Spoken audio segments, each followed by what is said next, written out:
Shalom saudaraku, mari kita sama-sama membaca Alkitab kita. Yesaya pasal 52. Ya. Yesaya pasal 52.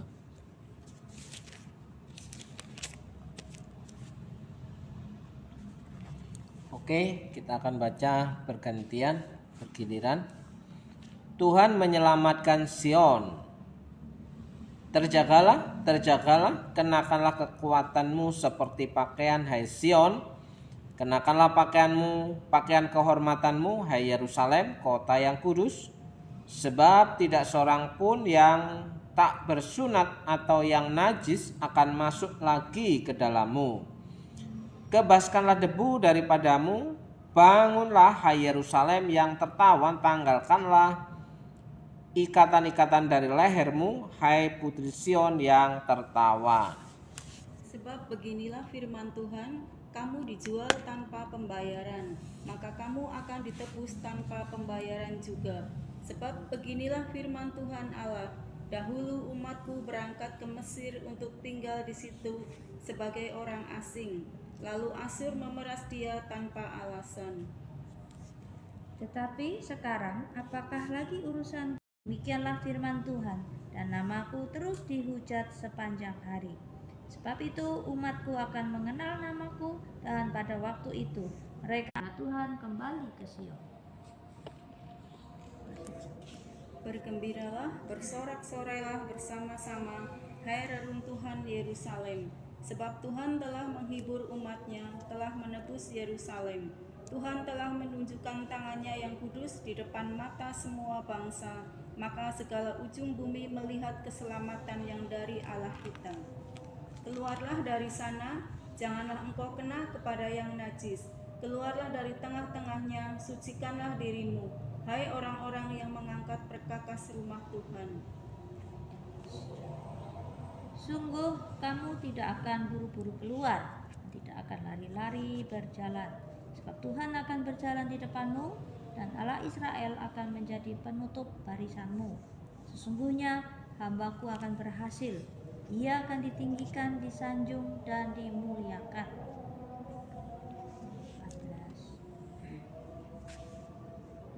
Seperti banyak orang akan tertegun melihat dia, begitu buruk rupanya, bukan seperti manusia lagi, dan tampaknya bukan seperti anak manusia lagi.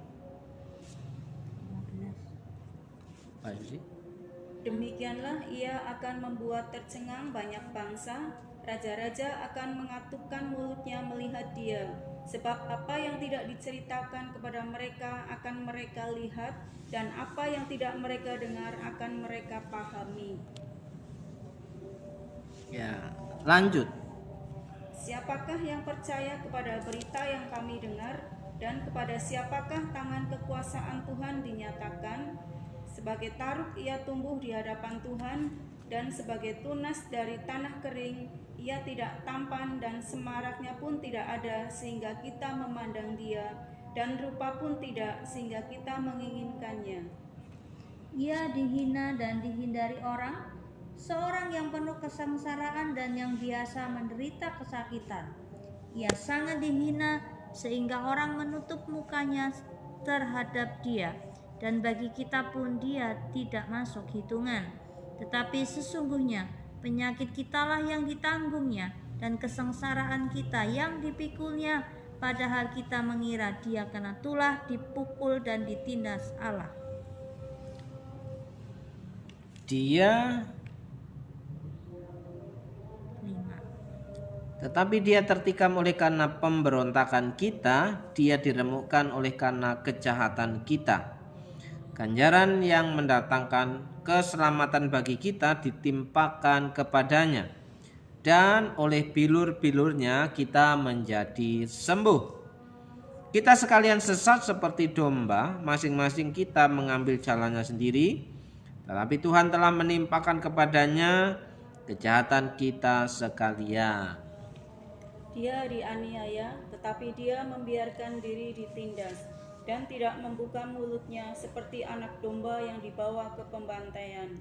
Seperti induk domba yang keluh di depan orang-orang yang menggunting bulunya, ia tidak membuka mulutnya.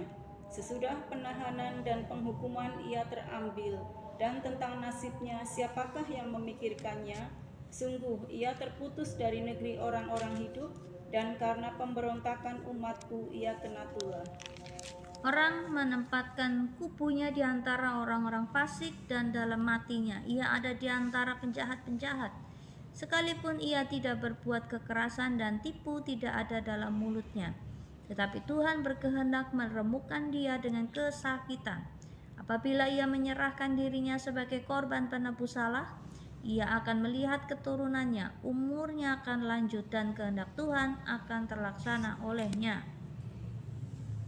Sesudah kesusahan jiwanya, ia akan melihat terang dan menjadi puas, dan hambaku itu sebagai orang yang benar akan membenarkan banyak orang oleh hikmatnya, dan kejahatan mereka dia pikul.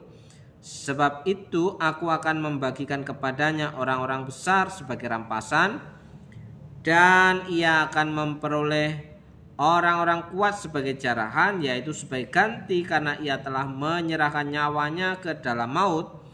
Dan karena ia terhitung di antara pemberontak-pemberontak, sekalipun ia menanggung dosa banyak orang dan berdoa untuk pemberontak-pemberontak. Nah, saudaraku yang dikasih Tuhan, malam hari ini kita membaca nubuatan dari kitab Yesaya pasal 52 dan 53.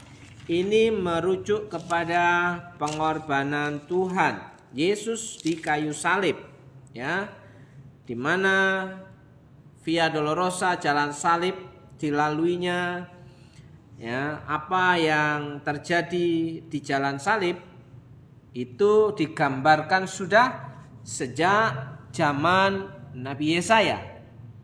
Oleh sebab itu, saudaraku yang dikasih Tuhan, Alkitab yang kita miliki itu akurat. Kenapa? Karena sesuatu yang dinubuatkan, yang tertulis ribuan tahun ibaratnya, itu digenapi menjadi kenyataan yang terjadi dalam kehidupan yang ada di dunia ini, di mana Yesus Sang Mesias menggenapi nubuatan dari Nabi Yesaya.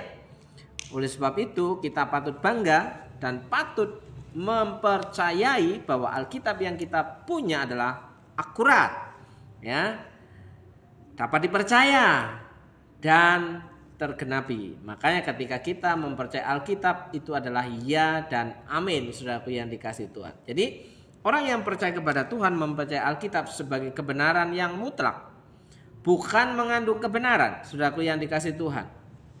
Jadi orang yang mempercayai Tuhan itu mengenal Tuhan dari Alkitab, ya, tidak mengenal dari mimpi, ya, karena kebenaran yang sejati itu ditulis di dalam Alkitab.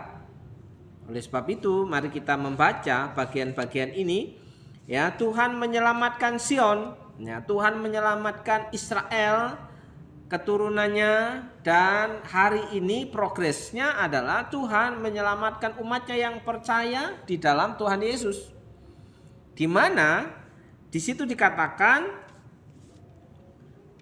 bahwa Tuhan itu memberikan, ya, pesan kepada Nabi Yesaya untuk memberikan catatan demikian, ya. Sebentar, ya. Di dalam pasal 52 ayat yang ke-13, di situ diberi perikop, diberi judul hamba Tuhan yang menderita. Sampai pasal 53, di situ diceritakan kisah-kisah kronologis tentang apa yang terjadi pada jalan salib, ya. Sesungguhnya hambaku akan berhasil, ia akan ditinggikan, disanjung, dan dimuliakan. Jadi apa yang dirancangkan Tuhan itu pasti tergenapi, ya. Dan sudah menjadi rancangannya bahwa Yesus itu harus mengalami semuanya di kayu salib. Dia harus mati oleh karena pemberontakan kita, dan ia bangkit mengalami kemenangan karena Allah pada hakikatnya tidak bisa mati. Tapi ketika Allah menjadi manusia, ya kan? Allah yang menjadi manusia, manusia naturnya ketika sudah berdosa harus mengalami kematian. Maka penebusan yang paling akurat adalah gigi ganti gigi. Terus apalagi itu? Gigi ganti gigi, mata ganti mata, nyawa ganti nyawa. Nah, yang bisa menggantikan nyawa ganti nyawa adalah manusia. Ya, makanya Allah sang pencipta itu menjadi manusia supaya dapat mati sebagai manusia. Tapi sebagai Allah, dia bangkit dari antara orang mati karena memang Allah adalah Allah yang bangkit. Ya. Oleh sebab itu di sini dikatakan, sesungguhnya hambaku akan berhasil, ia akan ditinggikan, disanjung dan dimuliakan. Ya, ketika Allah menjadi manusia, tidak ada yang memandang dia dengan kehormatan, saudaraku. Bahkan oleh keluarganya dianggap apa ketika Yesus sebagai anak manusia, ya, dilecehkan karena anak seorang tukang kayu. Yesus anak Yusuf, anak si tukang kayu. Ya, bahkan ketika Yesus sedang berkhotbah dianggap oleh sanak saudaranya dianggap tidak waras. Ya, dipandang sebelah mata. Nah, diremehkan. Ya. Tapi pada akhirnya Yesus mengalami kemenangan. Ya. Karena di situ ia akan ditinggikan, disanjung dan dimuliakan. Ini harus terjadi, saudara, karena rancangan Allah itu iya dan amin. Ya. Seperti banyak orang akan tertegun melihat dia, begitu buruk rupanya, bukan seperti manusia lagi dan tampaknya bukan seperti anak manusia lagi. Ini merujuk kepada penyiksaan oleh tentara Roma. Ya. Bagaimana Yesus sebagai orang yang terpidana, ya, disiksa, ya, dicambuk dengan, ya, saudaraku, ternyata koneksi jaringan internetnya kurang bersahabat. Tapi tak apalah, ya. Oke, lanjut, saudaraku yang dikasih Tuhan. Sampai di mana tadi? Cambuk. Ya. Pada waktu Yesus mengalami jalan salib, sudah mengalami penganiayaan, ya, sudah mengalami penindasan, penyiksaan. Nah, di tengah perjalanan ia dicambuk, ya, bahkan bukan hanya dicambuk, diludahin, dicaci maki, diolok-olok, dikasih mahkota duri, ya kan? Artinya apa? Orang yang dianggap sebelah mata, orang yang dipandang sebelah mata, pada akhirnya dia akan ditinggikan. Karena pada waktu mengalami kesusahan, penderitaan, kesulitan, Yesus tidak memberikan sanggahan. Kenapa ini harus terjadi? Yesus pada waktu mengalami siksaan, ya, pelecehan dari tentara-tentara Roma dan orang-orang yang mengelilinginya pada waktu itu, tentu saja di situ ada ahli-ahli Taurat, orang-orang yang dianggap saleh, saudaraku, ya, yang tadinya Hosana, Hosana bagi anak Daud, ya, beberapa hari kemudian mereka juga dari mulut yang sama mengatakan salibkan dia, ya kan? Coba bisa bayangkan betapa mudahnya lidah yang tidak bertulang itu berbicara secepat kilat. Yang pada satu titik ia memberikan pujian, pada titik yang lain ia memberikan penghakiman, saudaraku yang dikasih Tuhan. Tapi rancangan Tuhan itu harus berhasil, karena sesungguhnya hambaku akan berhasil, dikatakan ayat 13, ya kan? Tapi untuk keberhasilan itu dibutuhkan apa namanya? Kesusahan, penderitaan. Di situ Yesus mengalami kesusahan, penderitaan. Ya, demi siapa? Demi saudara dan saya. Saudara dan saya yang bukan orang baik. Adakah di antara kita orang yang baik? Sebaik apa kita hari ini kita berkata, aku orang baik, saya bukan orang jahat, ya, tidak melakukan kejahatan. Benarkah tidak melakukan kejahatan? Saudaraku, saya mau kasih tahu pada saudara, ya, bahwa orang, ya, yang malas itu adalah orang jahat. Orang yang malas, sekali lagi, orang yang malas itu adalah orang yang jahat. Kenapa? Firman Tuhan berkata, jika kamu tidak bekerja, janganlah kamu makan. Nah, kalau kita makan tanpa bekerja, tanpa mengusahakan, itu artinya kita malas, sudah merampok hak orang lain, ya, sudah menyusahkan orang lain, saudaraku yang dikasihi Tuhan. Karena orang yang bekerja layak mendapatkan upahnya. Jika kamu tidak mau bekerja, jangan kamu makan. Nah, kalau kita malas, artinya kita masih tetap makan, berarti yang kita makan itu punya siapa? Apakah kita punya hak untuk menikmati makanan itu tanpa bekerja? Bukankah kita itu pencuri? Bukankah kita itu perampok? Bukankah kita sedang mengambil hak orang lain? Kecuali anugerah, ya. Kecuali anugerah. Tapi soal makan, ya, itu adalah upah, ya. Orang yang bekerja layak mendapat upahnya, saudaraku yang dikasihi Tuhan. Jadi ayat yang mengatakan janganlah, orang yang tidak mau bekerja janganlah kamu makan, berarti orang yang mau makan itu harus bekerja. Jadi orang yang tidak mau bekerja tidak layak untuk menikmati makanan itu, saudaraku yang dikasihi Tuhan.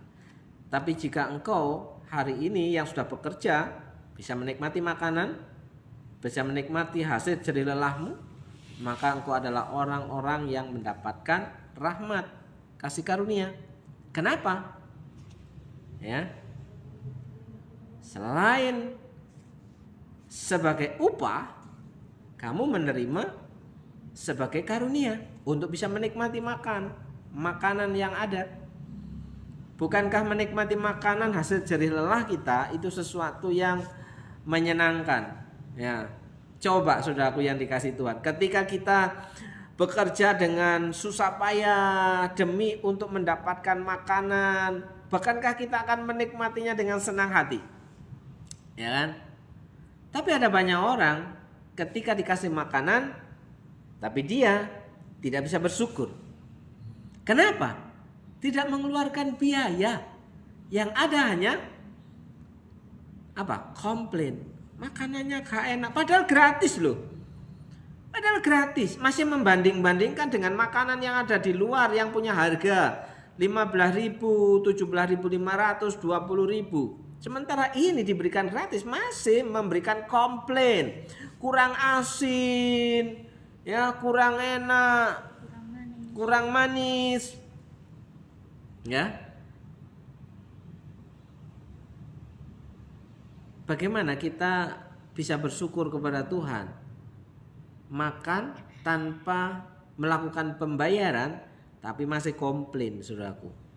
Padahal orang yang dengan susah payah bekerja untuk membeli makanan sepiring itu betapa berharganya satu biji apa namanya, Mbak? Satu biji upo. Satu biji nasi itu, ya. Kenapa? Sayang untuk dilewatkan, untuk dibuang. Tapi orang yang tidak mengeluarkan susah payah dengan seenaknya dibuang-buang itu. Begitu juga keselamatan yang kita dapatkan dari Tuhan. Tuhan sudah berdarah-darah, ya. Itu artinya Tuhan mencintai hingga terluka, saudaraku. Cinta Tuhan itu sampai melukai dirinya sendiri. Lah, kita yang dicintai boro-boro terluka, nuntut iya, ya kan? Coba kita renungkan sejenak.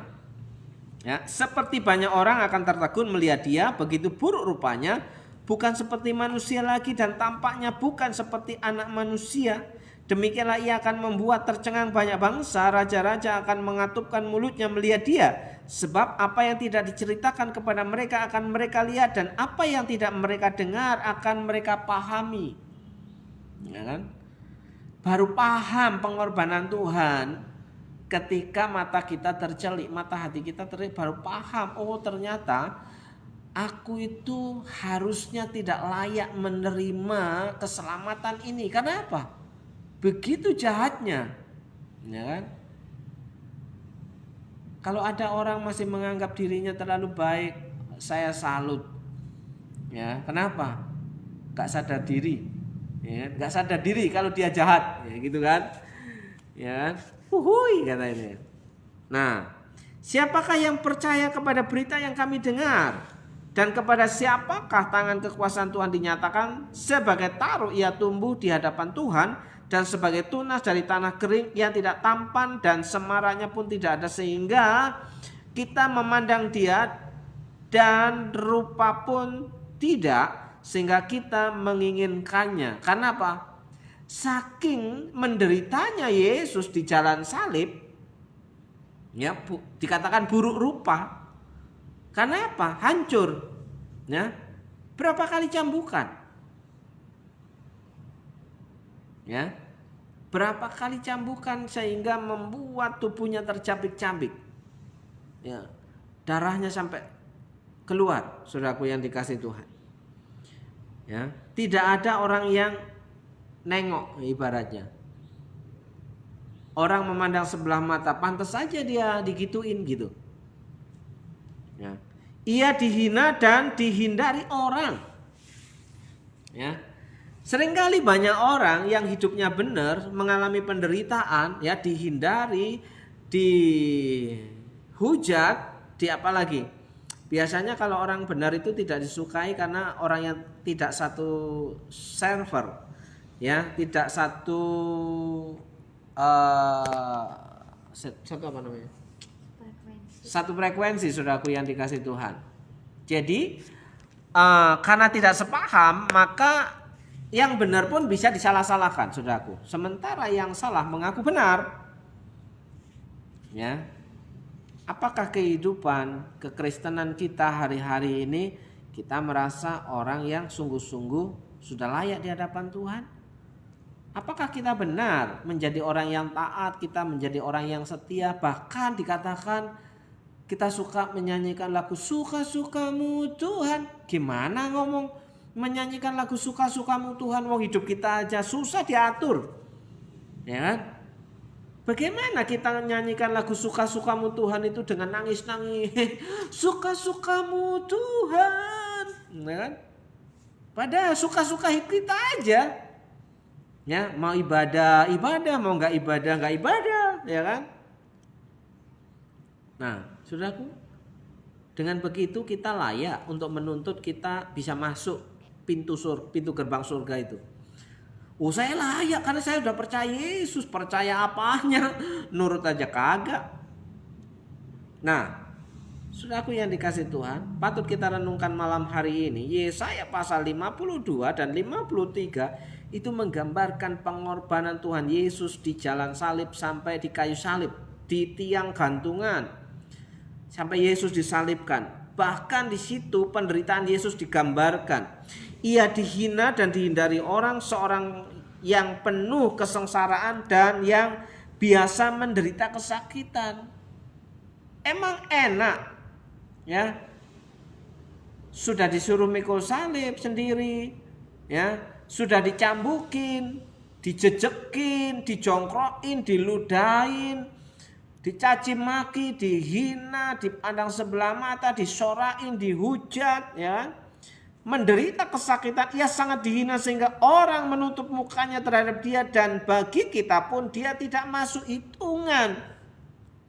Karena ada banyak orang Kristen tidak bisa menghargai pengorbanan Tuhan Yesus, sehingga Yesus yang di kayu salib itu tidak masuk hitungan. Kenapa? Tidak perlu pengorbanan. Yesus merasa dirinya baik. Tidak ada masalah. Ya, Masalah berubah dosa. tidak ada masalah. Ya. Tetapi sesungguhnya penyakit kita yang ditanggungnya. Bayangkan, penyakit kita lah yang ditanggungnya. Penyakit apa? Penyakit dosa. Yang paling parah itu penyakit dosa. Kalau penyakit flu, pilek, ya, batuk, cukup itu minum obat batuk. Kalau flu minum obat flu, gampang. Tapi kalau penyakit dosa obatnya apa? Bertobat. Ya kan? Loh, susah. Mati ya. Loh kan? Kayak gitu minta upahnya surga. Surga itu bukan upah. Surga itu hadiah. Lah kalau orang yang mendapat hadiah itu yang layak atau dipandang layak untuk menerima hadiah, masa kita mengharapkan surga yang hadiah, kado itu, lah kita apa yang layak mendapatkan apresiasi dalam hidup kita? Ya, kira-kira bisa dibayangkan nggak kalau kita memberikan sesuatu, ya, kado kepada seseorang, orang itu tentunya kita pandang layak untuk menerimanya. Lah kalau dia sudah menyengkelkan, menyebalkan, menyakitkan, ya, sudah nggak bisa diatur, bagaimana mau dikasih apresiasi? Bagaimana mau kita kasih hadiah? Bagaimana mau kita kasih kado? Mana ada? Ya, kira-kira saudara kalau sebagai orang tua, ya, mau ngasih sesuatu apresiasi ke anak, pasti tentu anak itu ada prestasi. Sudah bodoh diapresiasi, sudah malas, ya. Terus dasar untuk memberikan hadiah apa? Nggak ada bedanya antara yang benar dan tidak benar, saudaraku yang dikasih Tuhan. Maka dari itu, tetapi sesungguhnya penyakit kita lah yang ditanggungnya dan kesengsaraan kita yang dipikulnya, padahal kita mengira dia kena tulah, dipukul dan ditindas Allah. Seringkali banyak orang menganggap orang yang menderita itu karena kesalahannya, tapi seringkali orang yang menderita karena ulah kita, demi untuk kita. Ya. Tetapi dia tertikam oleh karena pemberontakan kita. Loh, kalau kita nggak berontak, untuk apa Yesus harus mati? Berarti kan kita itu semuanya pemberontak. Nggak sadar kalau kita itu adalah pemberontak. Apa buktinya saya pemberontak? Ya kalau disuruh ibadah, nggak ibadah. Itu pemberontakan tuh. Ya, diajak berbuat baik, menggerutu, itu pemberontakan. Ya. Tetapi dia tertikam oleh karena pemberontakan kita, dia diremukkan oleh karena kejahatan kita. Sudah pemberontak, kejahatan berarti kita penjahat, termasuk penjahat. Masih enggak mau mengakui bahwa kita ini adalah orang jahat? Baik kali, ya kan? Baik sekali saudara ini menganggap dirinya baik, ya.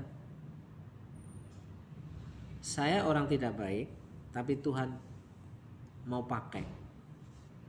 Saya orang jahat yang belajar berbuat baik, ya kan? Tipe sesungguhnya saya adalah seorang pemberontak, tapi saya mendapatkan pengampunan Tuhan, ya kan? Nggak tahu dengan saudara, apakah saudara adalah orang baik atau kira-kira kurang lebih sama brengseknya dengan saya? Sudah pemberontak, jahat. Saya orang berdosa. Saya butuh Tuhan, ya. Saya butuh Tuhan, ya. Terus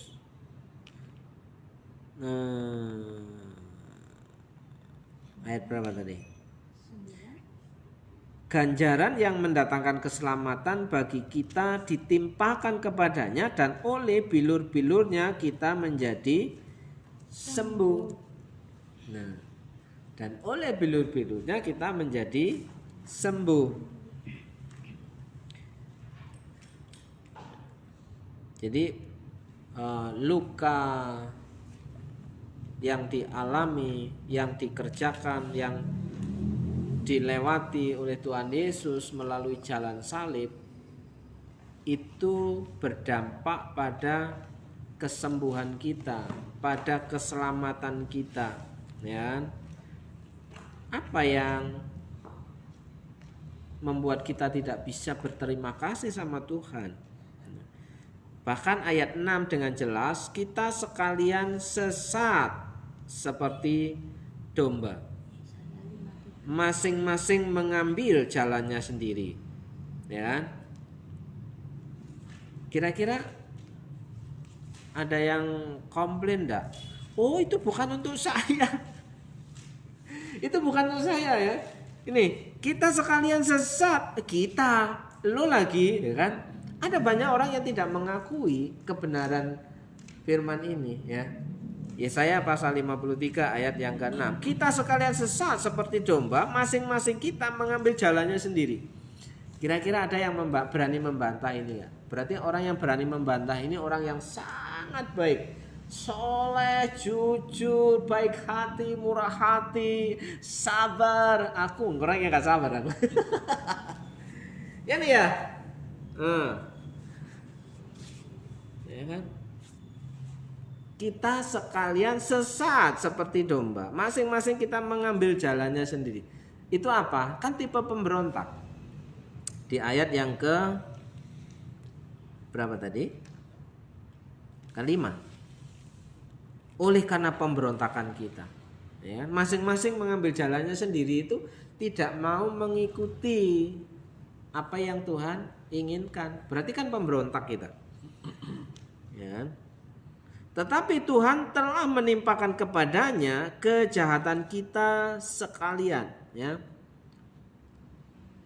Ia yang tidak mengenal dosa telah dibuatnya menjadi dosa karena kita. 2 Korintus pasal yang keberapa? Wih, bantu. 2 Korintus pasal yang ke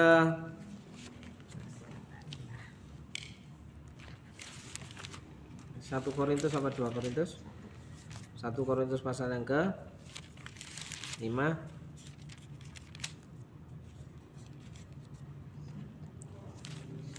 ayat yang paling bawah.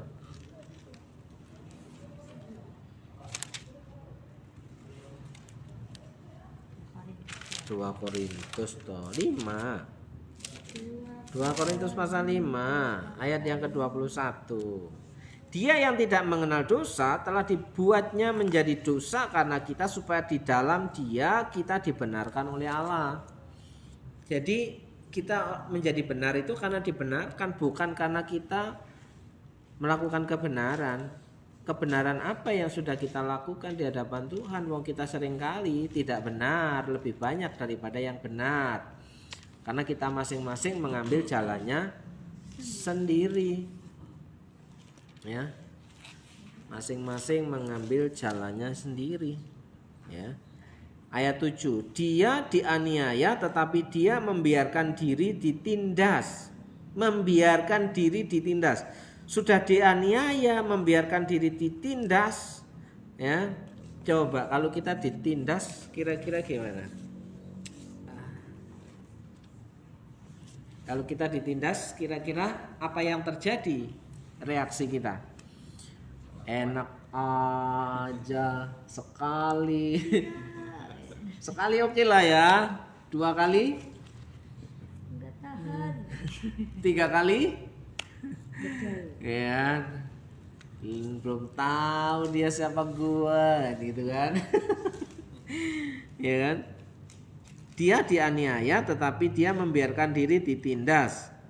Saudaraku, pernah nggak mengalami ketika kita sedang berkendara naik motor di jalan raya, tiba-tiba mobil yang ada di depan supirnya itu meludah, atau pengendara sepeda motor yang di depan meludah, tentu saja ludahnya kena muka kita toh.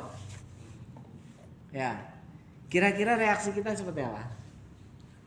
Kejar, Mantap melotot. kejar, atau sudah keluar itu ya, Gitu. ya kan otomatis ludah yang bau itu sudah ke muka kita itu, ya kan? Sembarangan meludah pada waktu berkendara, hati-hati, di belakangmu itu orang, ya kan? Apalagi saya seringkali kemarin pada waktu saya bonceng dia di lampu merah jahe, pada waktu lampu merah berhenti, tiba-tiba wak serot. Aku pengen balas. Kamu kira kamu aja yang bisa ngeludah kayak gitu ya di depan gua, ya kan? Tapi aku telan lagi ludah saya tuh. Bener. Kalau nggak ingat, aduh, gitu kan? Saya ganti meludah ganti. Lah, di lampu merah berhenti, gitu Pak. Gimana coba? Kita di sampingnya, mbok ditahan lalu ditelen gitu kan? Nah, tapi saya teringat Yesus diludahi dia apa aja. Oh ya, tak telan lagi ludah. Nah, untung waktu itu saya bisa baik, ya kan? Kalau kumat jahatnya, apa yang terjadi? Saya bisa ngeludah ganti, saudaraku. Jangan dikira saya orang baik, saya bukan orang baik, ya. Tapi pada waktu itu belajar berbuat baik, sehingga tidak ganti meludah di depan orang itu, saudaraku. Ya kan? Nah, terus apa lagi? Dan tidak membuka mulutnya seperti anak domba yang dibawa ke pembantaian, seperti induk domba yang keluh di depan orang-orang yang menggunting. Ia tidak membuka mulutnya, tetap membisu loh. Ya. Kalau kita ngelihat parodi ekstravaganza ya jalan salib, Yesus dijongkrok-jongkrokin tentara, diludahin ya, dijejek ya kan, dicaci maki, diolok-olok ya kan. Tuhan Yesus cuma gini aja kan. Coba kalau kamu kok gimana? Udah diludahin mukamu gitu gimana? Apa yang terjadi? Langsung salib yang kamu pikul itu, wut gitu kan? Tadinya gini. Bisa buat tak angkat. Gimana mau balas, ngangkat salibnya aja berat banget. Boro-boro mikirin balas. Iya kan? Kalau emosi bisa. Ya kalau emosi kuat. Ya kan? Kayak orang setruk kan. Ketika disuruh jalan berdiri nggak kuat, tapi ketika emosi, tangannya memukul itu bisa keras. Loh iya, benar. Ketika sedang marah, emosi, orang setruk pun punya tenaga.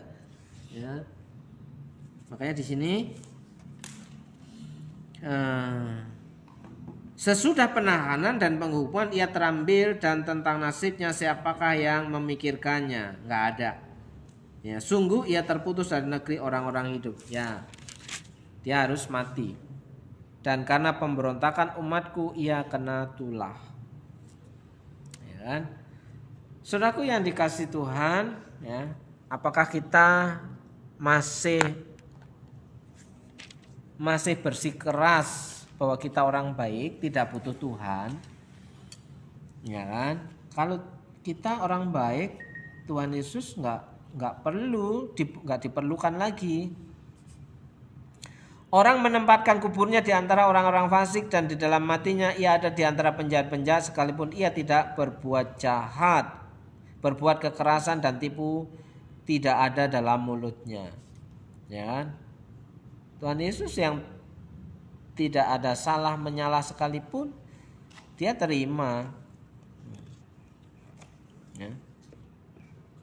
Dia dianggap setara dengan penjahat karena disalibkan di antara dua penjahat, saudaraku. Tetapi Tuhan berkehendak meremukkan dia dengan kesakitan apabila ia menyerahkan dirinya sebagai korban penebus salah. Ia akan melihat keturunannya, umurnya akan lanjut, dan kehendak Tuhan akan terlaksana olehnya. Bukankah kita patut bersyukur hari ini kalau Tuhan sudah sangat baik dalam hidup kita? Ya, bagaimana cara kita membalas kebaikan Tuhan? Ya. Saudaraku yang dikasih Tuhan, kemarin saya menemukan cuplikan cuplikan ilustrasi khotbah pendeta Juan Mogi, Pastor Juan Mogi tentang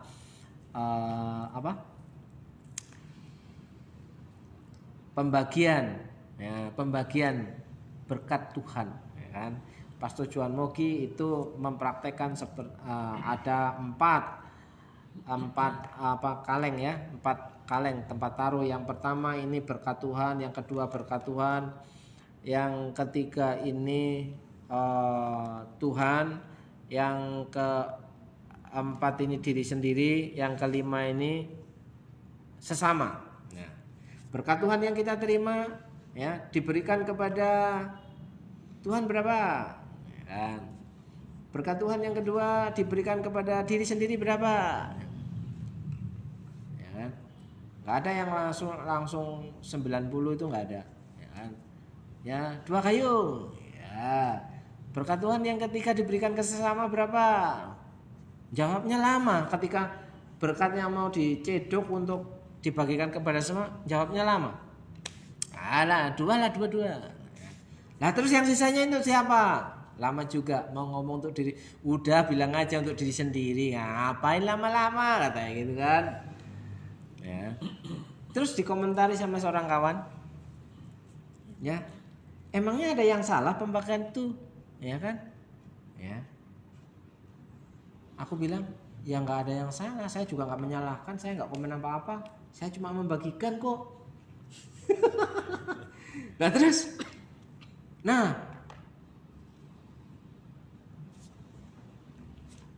masa diberikan kepada gereja semuanya?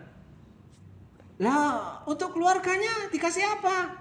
Loh, kan di situ tidak dibilang diberikan kepada gereja. Ya, berkat yang kita terima tidak dibilang di situ tulisannya diberikan kepada gereja, diberikan kepada Tuhan. Terus saya bilang, mohon petunjuknya. Ya, apa bedanya diberikan kepada gereja atau sama dengan diberikan kepada Tuhan? Terus diberikan kepada Tuhan apa sama diberikan kepada gereja? Kan konteksnya contoh ilustrasi khotbahnya kan bukan diberikan kepada gereja, diberikan kepada Tuhan. Masuk dia jebakan gua.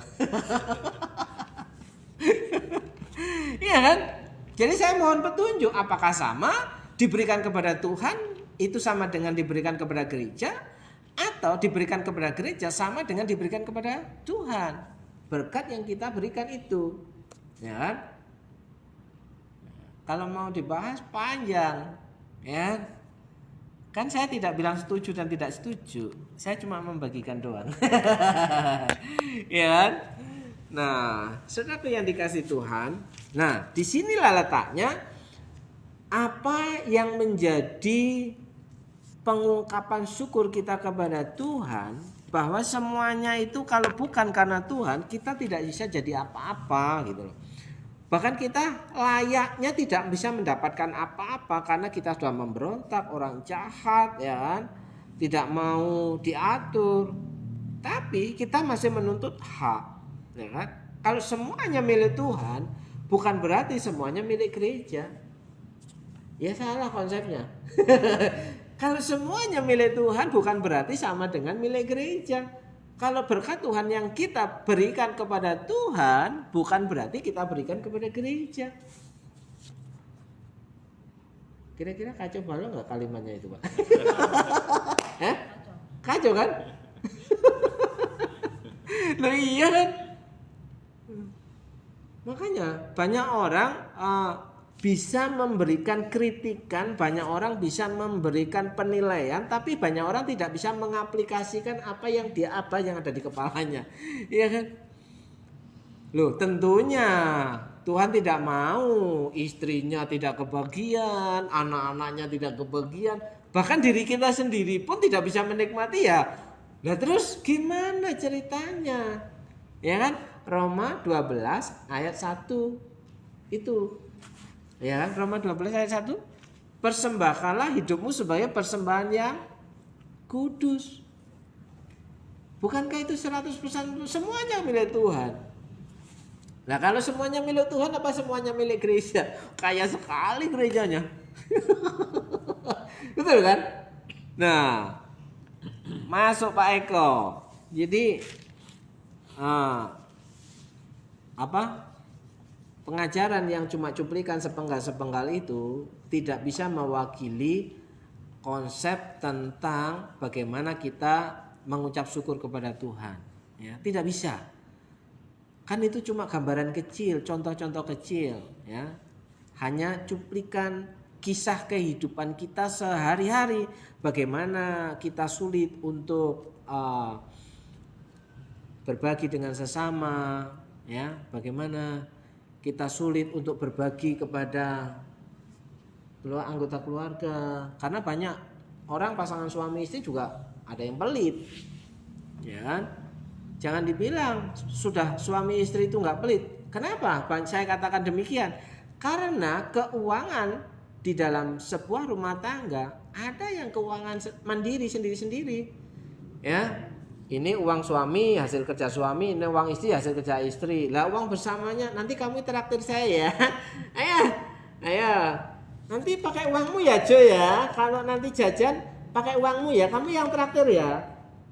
Itu pelit namanya. Karena tidak, katanya to become one, ya, dua menjadi satu, tapi keuangannya bisa-bisa. Gimana ceritanya? Aku mau mengasihimu, ya nggak bisa, ya, ya nggak Mbak? Itu kan hanya berlaku untuk yang suami istri kerja. Kalau yang nggak kerja? Nggak kerja ya dokter. Itu berlaku kalau punya perusahaan, karena keuangan perusahaan tidak bisa dicampur adukkan dengan keuangan rumah tangga. Itu baru dapat diterima. Tapi kalau nggak punya perusahaan, ya kan? Ini simpenanku loh Jo. ini aku dapat dari sana loh Jo, gitu kan? Ya repot. Nanti itu namanya hubungan yang transaksional, sehingga transaksional ini dipakai untuk mengunci, ya kan? Jadi kalau kita mau ngomong memberi untuk Tuhan, ya, pendeta ngomongnya duit mulu nih. Enggak, saya enggak ngomongin duit, saya ngomongin hidup, ya. Bagaimana hidup kita itu menyenangkan Tuhan, seperti Tuhan Yesus sudah mengajarkan, ia berkorban karena mengasihi kita, hidupnya diberikan semuanya. Dia rela dihina, dia rela dicaci maki, bahkan dia rela disalibkan, rela mati sekalipun sampai berdarah-darah. Ya, itu mencinta hingga terluka. Kalau mencinta tidak terluka, itu tidak pernah mencinta. Noni paham kayaknya. Mencinta hingga terluka. Mengasihi sampai terluka. Kalau saya mengasihi pasti saya terluka. Lah untuk apa saya terluka kalau saya tidak mengasihi? Ya kan? Kira-kira paham nggak? Mengasihi itu harus sampai terluka. Kalau nggak terluka itu nggak mengasihi loh. Sudah kamu masak-masakin, bangun jam 3 masih dibilang nggak enak. Loh, kalau nggak mengasihi, belilah di warung enak, tinggal beli satu porsi 10.000, ngapain repot-repot harus bangun pagi belanja ke pasar, masak, terus bungkusin, terus ngeladenin lagi, bersihin sampah, nyapu, ngepel. Mau ngomong nggak mengasihi, nggak terluka kah? Terluka nggak? Nah, Tuhan Yesus itu seperti itu. Pengorbanan, mengasihi itu ada pengorbanan. Kalau nggak ada pengorbanan, ya diragukan kita mengasihi. Sampai ayat berapa tadi ya? Hampir selesai kok. Sesudah kesusahan jiwanya ia akan melihat terang dan menjadi puas, dan hambaku itu sebagai orang yang benar akan membenarkan banyak orang. Ya, tindakannya bisa membenarkan banyak orang. Apa yang menjadi pengorbanan Tuhan itu dapat membenarkan orang yang dibelanya. Ya kan? Terus akan membenarkan banyak orang oleh hikmatnya dan kejahatan mereka dia pikul. Siapa yang rela memikul kejahatan orang lain? Ya. Siapa yang rela memikul dosa orang lain? Siapa yang rela memikul kesalahan orang lain? Ya kan?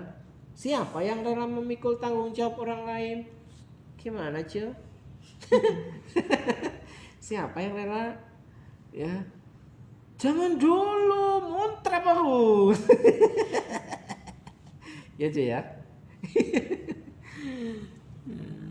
Sebab itu aku akan membagikan kepadanya orang-orang besar sebagai rampasan, dan ia akan memperoleh orang-orang kuat sebagai jaran, yaitu sebagai ganti, karena ia telah menyerahkan nyawanya ke dalam maut, dan karena ia terhitung di antara pemberontak-pemberontak sekalipun ia menanggung dosa banyak orang dan berdoa untuk pemberontak-pemberontak. Luar biasa contoh yang diberikan Tuhan Yesus.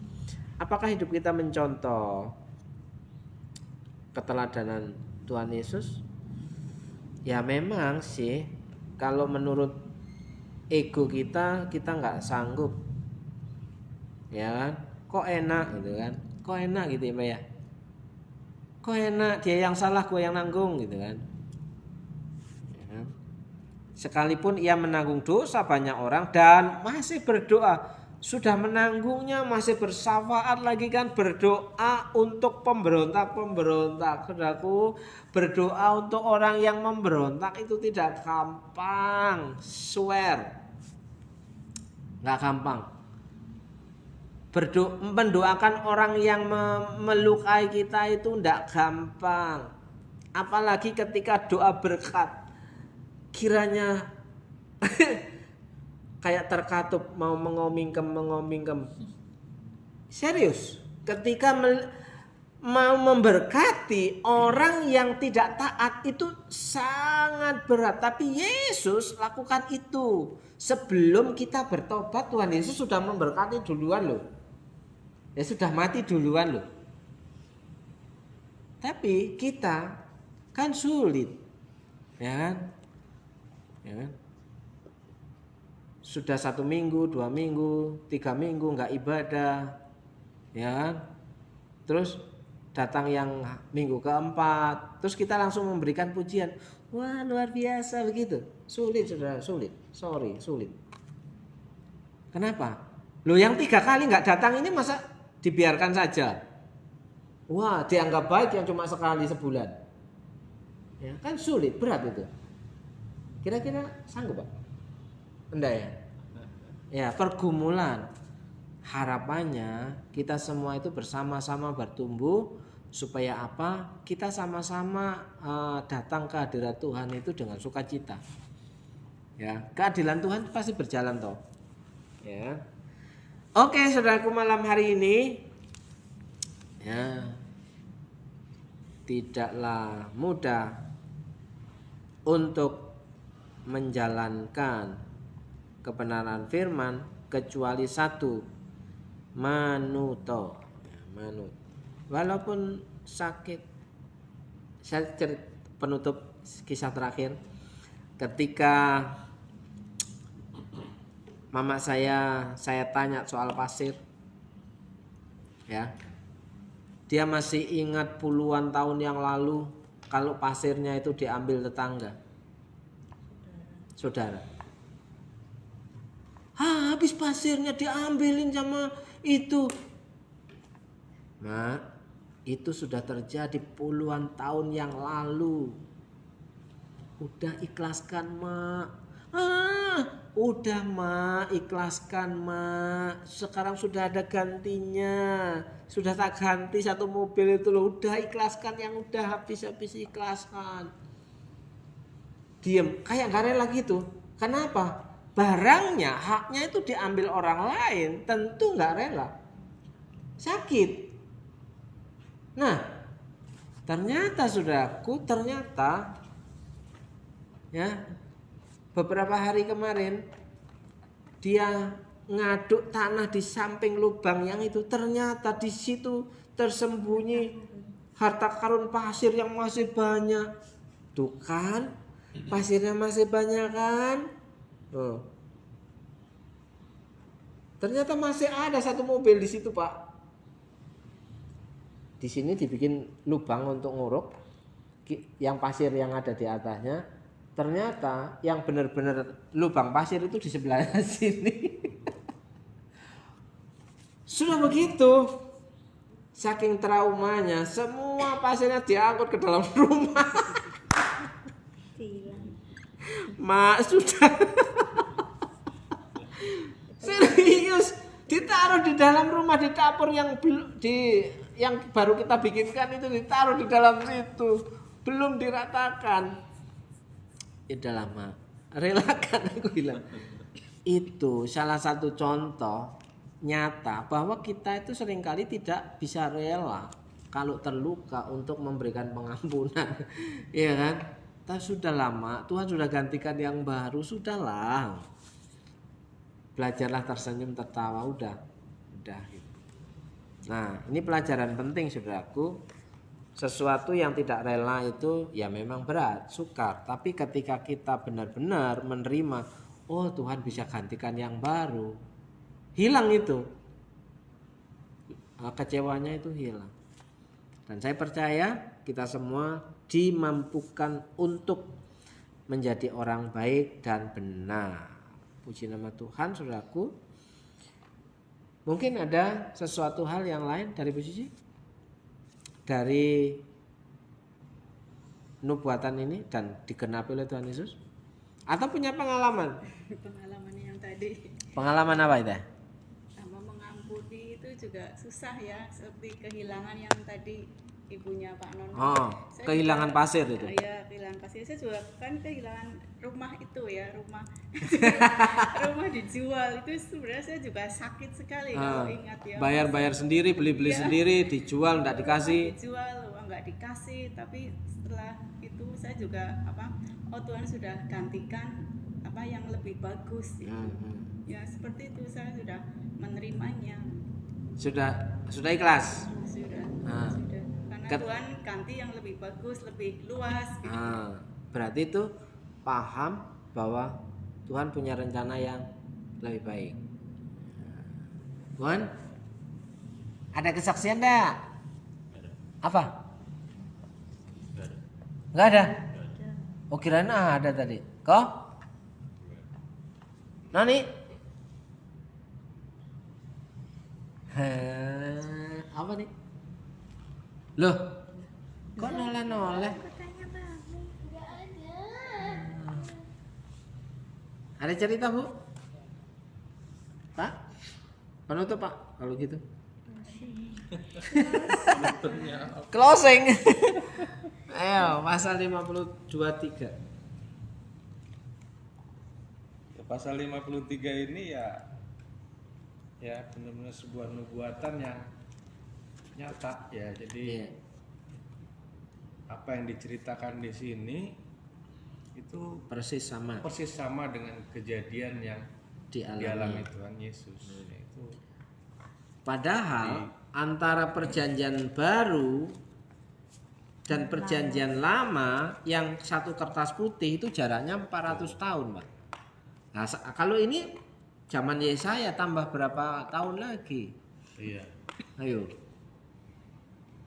Tapi itu benar-benar Tergenapi. Ya, akurat toh? Akurat. Berarti layak dipercaya, diandalkan toh? Ya. Alkitab kita. Nah, itu bukan berisi firman Tuhan. Kalau berisi firman Tuhan separuh gak kanggo iki. Enak. Ya. Berarti Alkitab yang kita punya layak kita andalkan. Ya, mari kita berdoa.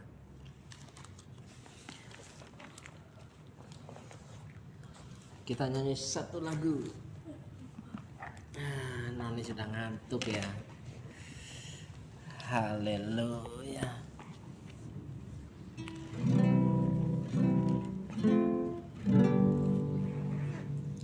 Terima kasih Yesusku. Terima kasih Yesusku. Puji syukur hanya bagi Tuhanku. Terima kasih Yesusku, terima kasih Yesusku. Puji syukur hanya bagi Tuhanku.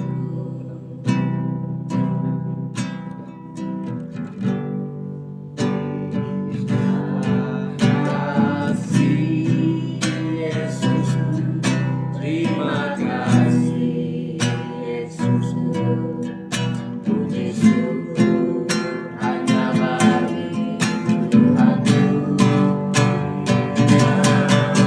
Terima kasih Yesusku, terima kasih Yesusku, puji syukur hanya bagi Tuhanku. Terima kasih Tuhan, malam hari ini kami bersyukur punya Allah yang baik. Engkau tahu apa yang kami butuhkan. Engkau sudah menyelamatkan hidup kami, Engkau sudah menolong hidup kami, Engkau sudah mencukupkan kebutuhan hidup kami, dan Engkau memelihara sebagai gembala yang baik. Terima kasih buat pengampunan yang Tuhan sudah berikan. Terima kasih buat pengorbanan yang Tuhan sudah lakukan. Terima kasih buat kasih-Mu Tuhan Yesus. Terima kasih Tuhan. Malam hari ini kami percaya bahwa Engkaulah satu-satunya Allahku yang dapat kuandalkan. Ya, bersyukur kiranya Tuhan malam hari ini memberkati Mbak Suci, berikan kekuatan, berikan kesehatan. Dan Tuhan menolong dalam setiap pergumulannya. Tuhan mencukupkan apa yang menjadi kebutuhannya. Dalam berkat nama Yesus, Tuhan memberkati dengan berkat-berkat yang baru. Tuhan pelihara anak-anaknya. Tuhan memberkati setiap pekerjaannya. Berkat-berkat yang baru Tuhan sediakan, bahkan berkat yang tidak lazim Tuhan nyatakan. Dalam berkat nama Yesus, berdoa untuk Pak Victor dan keluarga, Bu Elina, Charles, Owen, dan Noni. Tuhan menolong, memberkati keluarga Pak Victor. Kiranya Tuhan memulihkan keluarga Pak Victor. Tuhan berikan kesehatan. Tuhan nyatakan kuasa-Mu, berkati anak-anak, berkati pekerjaan, berkati istri. Dalam berkat nama Yesus, berkat kemurahan Tuhan terjadi. Tuhan sediakan berkat yang baru, bahkan berkat yang tidak terduga, berkat yang tidak lazim Tuhan nyatakan. Dalam berkat nama Yesus kami percaya hidup kami ada dalam tangan-Mu, dalam kemurahan-Mu Tuhan. Dan kami rindu Tuhan hidup kami menyenangkan-Mu hari demi hari. Kami percaya esok hari kami dapat menikmati sukacita karena Tuhan memberkati kehidupan kami. Dalam nama Yesus, saudara yang percaya, baik yang ada di Facebook maupun di YouTube maupun di TikTok, Tuhan memberkatimu dengan segala kemurahannya. Tuhan sanggup menolongmu dalam setiap kesulitanmu. Dalam berkat nama Yesus, engkau yang sakit Tuhan jamah dan sembuhkan. Dalam berkat nama Yesus, saudara yang percaya, Dia adalah Allah yang sanggup memenuhi kebutuhanmu. Katakan amin. Amin. Shalom. Tuhan Yesus memberkati. Haleluya.